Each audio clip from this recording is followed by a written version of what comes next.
ನಮ್ಮ ಸಿನಿಮಾ ಭುವನಂ ಗಗನಂ ಇತ್ತೀಚೆಗೆ ಜಾಸ್ತಿ ಮಾತಾಡ್ತಿದ್ದೀನಿ ನಾನು ಇದ್ರ ಬಗ್ಗೆ. ಇನ್ಮೇಲೆ ಆ್ಯಕ್ಚುಲಿ ನೀವು ಮಾತಾಡಬೇಕು. ನಮ್ಮ ಕೆಲಸ ಆಲ್ರೆಡಿ ಒಂದು ಮಟ್ಟಕ್ಕೆ ತೋರಿಸಿದ್ದೀವಿ ಟ್ರೈಲರಲ್ಲಿ. ನೀವು ಇಲ್ಲಿ ನೋಡ್ತಿರೋದು ಒಂದು 60% ಅಷ್ಟೇ. ಸಿನಿಮಾದಲ್ಲಿ ಇನ್ನೊಂದು 40% ಉಳಿಸ್ಕೊಂಡಿದ್ದೀವಿ. ಅದು ನೀವು ಅಲ್ಲೇ ನೋಡಲಿ ಅನ್ನೋದು ನಮ್ಮ ಆಸೆ. ಆ್ಯಂಡ್ ನೀವು ಇಲ್ಲಿ ಏನು ಓಯೋ ರೂಮ್ ಶಾರ್ಟ್ ನೋಡಿದ ತಕ್ಷಣ ನೆಕ್ಸ್ಟ್ ಕಿಸ್ಸಿಂಗ್ ಸೀನ್ ನೋಡ್ತಿದ್ದೀರೋ ಅದೆಲ್ಲ ವಿಷಯ. ಓಯೋ ರೂಮಲ್ಲಿ ಬೇರೆ ವಿಷಯ ಇದೆ, ನೀವು ಸಿನಿಮಾ ನೋಡಿ.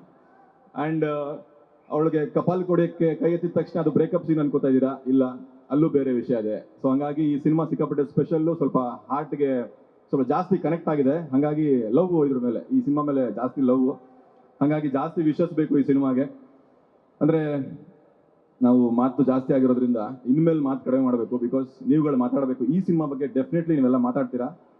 ನಮ್ಮ ಸಿನಿಮಾದ ಅದೇನೋ ಮಾಡಿಬಿಟ್ಟಿದ್ದೀವಿ, ಹಂಗೆ ಮಾಡಿದ್ದೀವಿ, ಹಿಂಗೆ ಮಾಡಿದ್ದೀವಿ, ತುಂಬ ಡಿಫ್ರೆಂಟ್ ಅಂತ ಖಂಡಿತ ಹೇಳಲ್ಲ. ಇದು ರೆಗ್ಯುಲರ್ ನಮ್ಮ ನಿಮ್ಮೆಲ್ಲರ ಸಿನಿಮಾ, ನಮ್ಮ ನಿಮ್ಮೆಲ್ಲರ ಕತೆ ಇದು. ಅಂದರೆ ಎಲ್ಲ ಸಿನಿಮಾದಲ್ಲೂ ಒಂದು ಜಾನರ್ ಇಟ್ಕೊಂಡು ಟ್ರೈ ಮಾಡ್ತಾರೆ, ಬಟ್ ನಮ್ಮ ಡೈರೆಕ್ಟರ್ ಇದರಲ್ಲಿ ಎಲ್ಲವನ್ನೂ ಮಿಕ್ಸ್ ಮಾಡ್ಕೊಂಡಿದ್ದಾರೆ. ತುಂಬ ಮಾತಾಡಿದ್ದೀನಿ ಈ ಥರ ವಿಷಯಗಳ ಬಗ್ಗೆ, ಬಟ್ ಒಂದು ಲೈನ್ ಹೇಳಕ್ಕೆ ಇಷ್ಟಪಡ್ತೀನಿ. ನಮ್ಮ ಸಿನಿಮಾ ಕ್ಲೈಮ್ಯಾಕ್ಸ್ ನೋಡಿ ಆಚೆ ಬರುವಾಗ ನಿಮಗೆ ಕಣ್ಣು ತುಂಬ್ಕೊಂಡಿರ್ತೀರಿ, ಮುಖದ ಮೇಲೆ ಒಂದು ಒಳ್ಳೆ ಸ್ಮೈಲ್ ಇಟ್ಕೊಂಡಿರ್ತೀರಿ, ಎದೆ ಕೂಡ ಭಾರ ಆಗಿರುತ್ತೆ, ಏನೋ ಹಗುರ ಆಗಿರುತ್ತೆ. ಸೊ ಇಷ್ಟು ಕಾಂಬಿನೇಷನ್ ಇಟ್ಕೊಂಡು ನೀವು ಥಿಯೇಟರ್ನ ಆಚೆ ಬರ್ತೀರಿ. ಈ ಥರದ ಸಿನಿಮಾ ಇತ್ತೀಚೆಗೆ ಬಂದಿಲ್ಲ. ಸೊ ಅದು ನಮ್ಮ ಸ್ಪೆಷಾಲಿಟಿ, ನಮ್ಮ ಸಿನಿಮಾ ಸ್ಪೆಷಾಲಿಟಿ. ಸೊ ನಿಮಗೆಲ್ಲ ಯಾಕೆ ಇಷ್ಟು ಮಾತಾಡ್ತಿದ್ದೀವಿ ಅಂತ ನಿಮಗೆ ಗೊತ್ತಾಗಬೇಕು ಅಂದರೆ ಸಿನಿಮಾ ನೋಡಿ. ಆಮೇಲೆ ನಮ್ಮ ಸಿನಿಮಾದಲ್ಲಿ ತಲೆಗೆ ಕೆಲಸ ಇಲ್ಲ, ಇದು ಹೃದಯವಂತರಿಗೋಸ್ಕರ ಮಾಡಿರೋ ಸಿನಿಮಾ. ಅಂದರೆ ತಲೆ ಓಡಿಸಿ ನೋಡುವಂಥ ಸಿನಿಮಾ ಮಾಡೋಕ್ಕೆ ನನಗೆ ಇಷ್ಟ ಇಲ್ಲ ಆ್ಯಕ್ಚುಲಿ, ಬಿಕಾಸ್ ನನಗೆ ತಲೆ ಇಲ್ಲದೆ ಇರೋದ್ರಿಂದ, ಅಂದರೆ ತಲೆ ಇದ್ದಿದ್ದಷ್ಟು ಸ್ಟಾರ್ ಆಗ್ಬಿಡ್ತಿದ್ದೆ ನಾನು. ಸೊ ಈ ಸಿನಿಮಾ ನಿಮಗೆ ಹೃದಯಕ್ಕೆ ಸಂಬಂಧಪಟ್ಟಿದ್ದು. ನೀವೆಲ್ಲರೂ ತುಂಬ ಪ್ರೀತಿಯಿಂದ ಓಪನ್ ಹಾರ್ಟೆಡ್ ಆಗಿ ಕೂತ್ಕೊಂಡು ಸಿನಿಮಾ ನೋಡಿದ್ರೆ ನಾನು, ಪೃಥ್ವಿ, ರೇಚಲ್, ಅಶ್ವತಿ ಎಲ್ಲ ಪಾತ್ರಗಳು ಕನೆಕ್ಟ್ ಆಗ್ತವೆ. ನಿಮ್ಮ ಮನೆಯಲ್ಲಿ ನಿಮ್ಮ ಸಂಬಂಧಿಕರ ನಡುವೆ ನಡೆಯುವಂಥ ಕಥೆಗಳನ್ನ ಇಟ್ಕೊಂಡು, ನಮ್ಮ ಸನ್ನಿವೇಶಗಳನ್ನ ಇಟ್ಕೊಂಡು ನಮ್ಮ ಡೈರೆಕ್ಟರ್ ಸರ್ ಕಥೆ ಮಾಡಿಕೊಂಡು ಇಷ್ಟು ಅದ್ಭುತವಾಗಿ ಸಿನಿಮಾ ಮಾಡಿದ್ದಾರೆ, ಭುವನಂ ಗಗನಂ ಅಂತ. ಈ ಸಿನಿಮಾ ಬಗ್ಗೆ ನಾವು ಎಷ್ಟು ಮಾತಾಡ್ತೀವಿ ಅದಕ್ಕಿಂತ ಜಾಸ್ತಿ ನೀವು ಮಾತಾಡ್ತೀರಿ ಅಂತ ನಂಬ್ಕೊಂಡಿದ್ದೀನಿ. ಬಿಕಾಸ್ ಪ್ರತಿ ಸರ್ತಿ ಸಿನಿಮಾ ಒಳ್ಳೆ ಸಿನಿಮಾ ಬಂದಾಗ ಅದನ್ನು ಗೆಲ್ಲಿಸೋದು, ಅಲ್ಲಿ ಪಾತ್ರ ಮಾಡಿದವ್ರನ್ನ ಗೆಲ್ಲಿಸೋದು ನಿಮ್ಮ ಜವಾಬ್ದಾರಿ. ಹೊಸ ಹುಡುಗರು, ನಾವು ಬ್ಯಾಕ್ಗ್ರೌಂಡ್ ಇಲ್ಲ, ಪೃಥ್ವಿ, ನಾನು, ನಮ್ಮ ನವೀನ್ ಶಂಕರ್ ಈ ಥರದೆಲ್ಲ ಬಂದರಲ್ಲ, ನಮ್ಮ ಸತೀಶ್ ಸರ್, ಡಾರ್ಲಿಂಗ್ ಕೃಷ್ಣ ಅವ್ರವ್ರು ಆಲ್ರೆಡಿ ಜಾಗ ಮಾಡ್ಕೊಂಡಿದ್ದಾರೆ, ಅವ್ರವರು ಶ್ರಮದ ಮೇಲೆ ಜಾಗ ಮಾಡ್ಕೊಂಡಿದ್ದಾರೆ.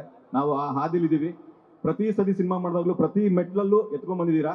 ಸ್ವಲ್ಪ ದೊಡ್ಡ ಮೆಟ್ಲು, ಇದು ದೊಡ್ಡ ಮೆಟ್ಲು ಯಾಕೆಂದರೆ ನಮ್ಮ ಪ್ರೊಡ್ಯೂಸರ್ ಕಡೆಯಿಂದ ಅದು ಗಿಫ್ಟ್. ನಮಗೆ ತುಂಬ ಖರ್ಚು ಮಾಡಿ ನಮ್ಮ ಮೇಲೆ ತುಂಬ ನಂಬಿಕೆ ಇಟ್ಕೊಂಡು ದೊಡ್ಡ ಮೆಟ್ಲು ಹಾಕ್ಕೊಟ್ಟಿದ್ದಾರೆ.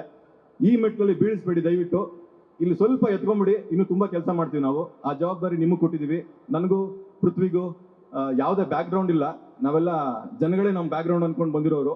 ಸೊ ನಮ್ಮನ್ನು ಗೆಲ್ಲಿಸೋದು ಬೆಳೆಸೋದು ಎಲ್ಲ ನಿಮ್ಮ ಕೈಲಿದೆ. ಅದು ಈ ಸಿನಿಮಾ ಮುಖಾಂತರ ಆಗಲಿ ಅಂತ ಕೇಳ್ಕೊತೀನಿ. ಭುವನಂ ಗಗನಂ ತುಂಬ ಒಳ್ಳೆ ಸಿನಿಮಾ ಆಗುತ್ತೆ, ತುಂಬ ವರ್ಷಗಳ ಕಾಲ ನಿಮ್ಮ ಮನಸ್ಸಲ್ಲಿ ಉಳಿಯುತ್ತೆ. ನನ್ನ ಟೆಕ್ನಿಕಲ್ ಟೀಮ್ ಬಗ್ಗೆ ಮಾತಾಡೋಕೆ ಹೋಗಲ್ಲ, ಬಿಕಾಸ್ ನಮ್ಮ ಡೈರೆಕ್ಟರ್ ಅದನ್ನು ಹೇಳಿದ್ದಾರೆ ಆಲ್ರೆಡಿ. ನನಗೆ ಮ್ಯೂಸಿಕ್ ಬಗ್ಗೆ ತುಂಬ ಇಷ್ಟ. ನಮ್ಮ ವಿಜಯ್ ಸರ್ ತುಂಬ ಚೆನ್ನಾಗಿ ಮ್ಯೂಸಿಕ್ ಮಾಡಿದ್ದಾರೆ.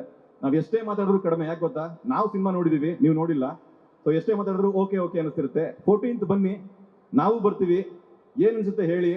ಇಷ್ಟ ಆಗದೆ ಹೋದ್ರೆ ಕಪ್ಪಾಳ ಕೊಡಿರಿ, ಒಡ್ಸ್ಕೊತೀನಿ ನಾನು, ಬಿಕಾಸ್ ಅದು ನನ್ನ ಕಾನ್ಫಿಡೆನ್ಸ್ ಈ ಸಿನಿಮಾ ಬಗ್ಗೆ. ಸೊ ದಯವಿಟ್ಟು ಈ ಸಿನಿಮಾನ ಗೆಲ್ಸ್ಕೊಡಿ, ತುಂಬ ಕೆಲಸ ಮಾಡ್ತೀವಿ.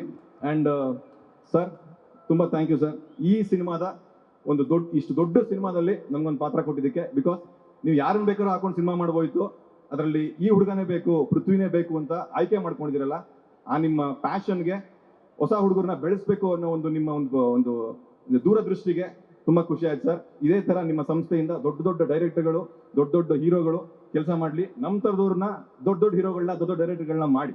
Thank you so much sir, ಎಲ್ಲರಿಗೂ thank you so much. Guarantee news, ಸುದ್ದಿ ಖಚಿತ, ನ್ಯಾಯ ನಿಶ್ಚಿತ.